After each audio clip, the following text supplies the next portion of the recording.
So this is Euston Road, and it represents one way of arranging the material world to organise the relationships between all the various different groups that need to use the road. And the way that they've done it on Euston Road, and it has been this way for decades, is they separate out bits of traffic, often in the name of safety. So you will see that just here there is a cycle lane, just there is a bus lane next to it, and beyond it is where the cars go. In the middle of the road, those railings there are a sort of pen that pedestrians are put in as they're crossing the road to cordon themselves off from traffic. If you are a pedestrian and you want to cross the road, what you're expected to do is use one of these things. In America, they call these things beg buttons. They are buttons that you press in order to activate a pedestrian crossing. And the reason they call them, the reason pedestrian activists call them beg buttons is because you have to beg the cars to stop. So this arrangement, how you organise traffic, it's quite clear who benefits from this, right? This is an arrangement that is designed to maximise the flow of traffic and make it as easy as possible for drivers. And it's one of those things that we might think, well, that's just sort of inevitable, that's how roads work. But recently, one of the things that they've done because of social distancing is install a new bike lane just there. They've made the bike lane much wider and pushed the buses out into the middle of the traffic, giving cars that used to have 2 lanes of traffic now only have 1, which has made some cars annoyed and created a political battle, a battle that never really goes away actually, but it's exacerbated a political battle between cyclist drivers and public transport users. And here in Covent Garden, they've decided to use this rather, well, an ersatz old technology, the hand cart, and they've used it to pedestrianise a whole street.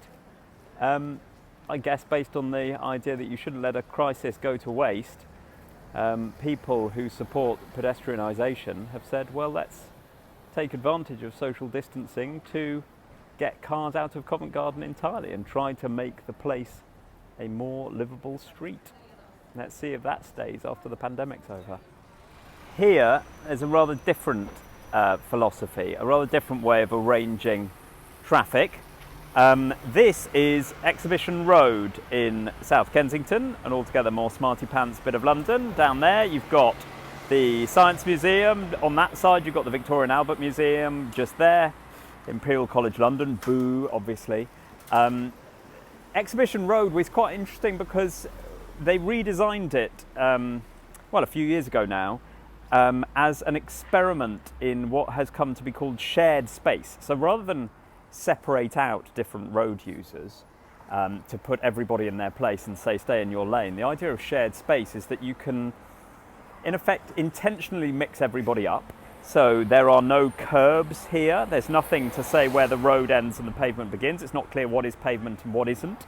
You've got these sort of diagonal lines going across the road, which are sort of meant to intentionally confuse. The idea is that by introducing uncertainty into the system, you can get car drivers a little bit more worried, and that maybe they're not quite so sure about what they're supposed to be doing, and maybe they will therefore go a bit slower.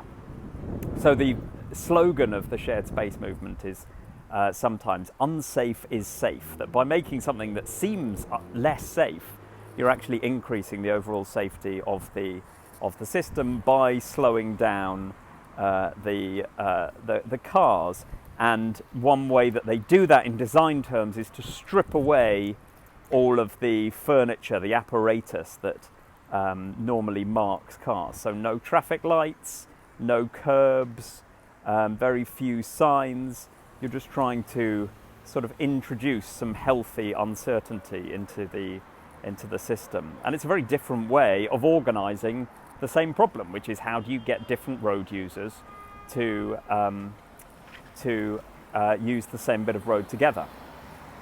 Now, if you're a self-driving car, it's quite an interesting question.